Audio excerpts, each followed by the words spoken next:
You are listening to And Press Play, written and recorded by James West.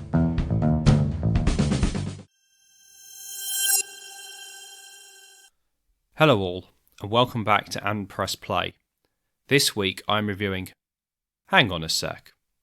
No. Let's start this again. Hello all, and welcome to Series 10, Episode 1 of And Press Play. I can't quite believe it's the 10th series, and before I continue, I'd like to thank all my listeners who have tuned in over the last 3.5 years.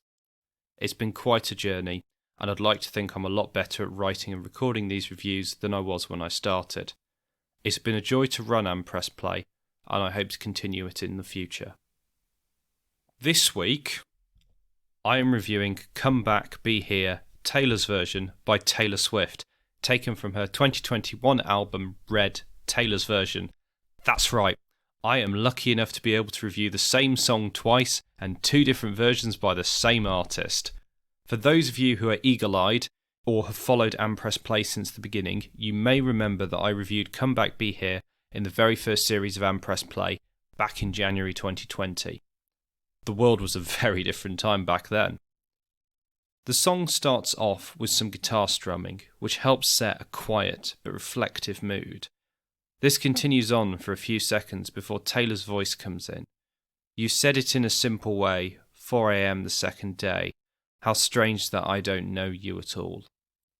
These opening lyrics get right to the heart of the matter.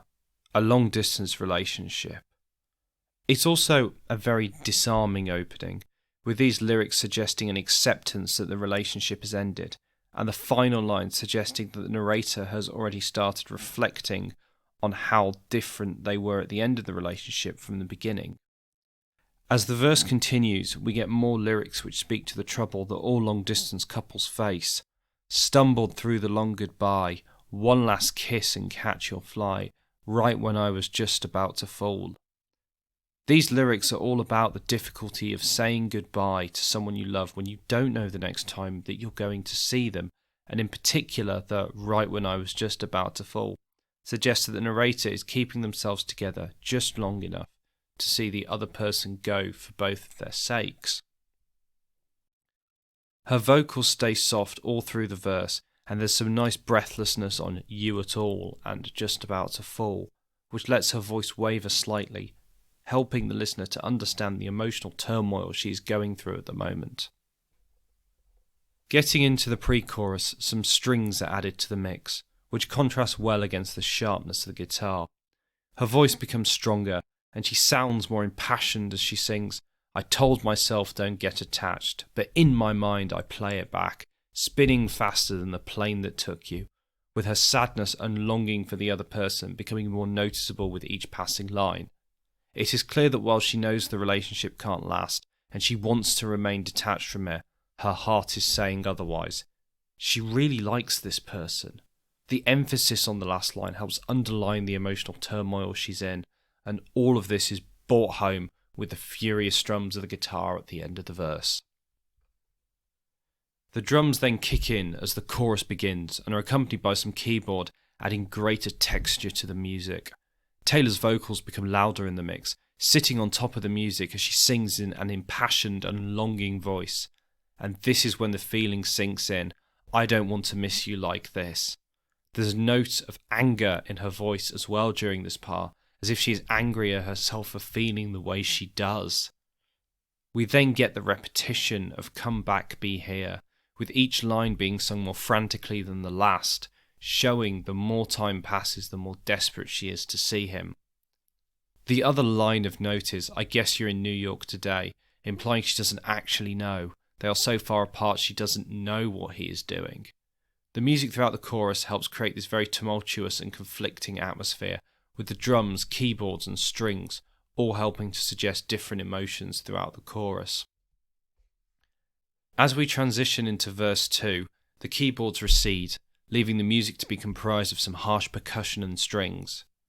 Taylor's voice becomes a bit quieter again as she reflects on what being in this relationship has taught her and what she'd do differently. This is best exemplified in the last two lines, with, if I had known what I know now, I never would have played so nonchalant, suggesting if she'd realised how significant that person would be, she wouldn't have let him leave. The strings on these lyrics help create a very reflective mood, while Taylor's voice sounds regretful throughout. As we continue through the pre-chorus, the strings become more pronounced in the mix, while the drums help energise the piece and propel the listener to another emotional chorus.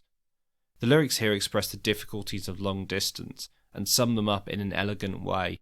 Taxi cabs and busy streets that never bring you back to me. I can't help but wish you took me with you. The vocals on these lines become louder once again, and the sense of longing becomes more pronounced in her voice. The second chorus is much the same as the first, except louder, with a greater longing in Taylor's voice. Following on from this, we get the post-chorus refrain, which features a great use of backing vocals. The backing vocals here help emphasise the pain that the narrator is in because of the relationship, and allow a bit of breathing room before the devastating couplet, "This is falling in love in the cruelest way. This is falling in love when you are worlds away." It neatly sums up the song's message in 2 lines, and is sung with the same tone as the chorus. She's accepting of this fact, but that doesn't make it hurt less. The drums and guitar fade out as Taylor sings "In New York, Be Here," with some light strings as accompaniment. Her voice becomes much softer and quieter, as if it's a silent plea to her partner to be with her. Then the strings become louder, and the drums come back, as the vocals become angry and pleading. "But you're in London, and I break down, 'cause it's not fair that you're not around." There's a bitterness here. She's tried to be accepting of this throughout the song, and now she's had enough and only cares about herself in this instance. We then get one final chorus where the first half has no strings, allowing the listener to focus on Taylor's vocals over the percussion before the strings and guitar return for the final part. This allows the song to end on an emotional high, with the longing becoming more pronounced once again. The song ends with some gentle "come back, be here," as if it's one final plea for her lover to return to her. Now, needless to say, when I heard this was getting re-recorded, I was quite excited by it. This was already one of my favourite Taylor Swift songs, but would re-recording it improve it? The first big change is the strings. In the original they can barely be heard in some sections, while in the re-recording they are much more prominent, and this is definitely to the song's advantage as it allows a more complex emotional state to be expressed. Vocally, for the most part, Swift sounds the same as she did on the original. However, there are some differences, especially in the chorus and second verse. In the original, she sounds a lot more wide-eyed and innocent, while the re-recording doesn't capture that same wonder quite as well, and instead her vocals sound a bit harder. Now, some of this is to be expected. Her voice has obviously matured over the years, but in a song like this, it does stick out.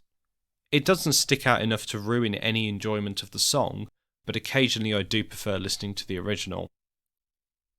To conclude, "Come Back Be Here" is one of Taylor Swift's finest songs. It's got some great lyrics which accurately convey the stresses of a long-distance relationship, while the re-recording has a greater musical range than the original, with the addition of strings being a particular benefit. This is all capped off by a great vocal performance from Swift, meaning I will give this song a 4.3 out of 5. Hope you enjoyed this episode, and I'll see you next time.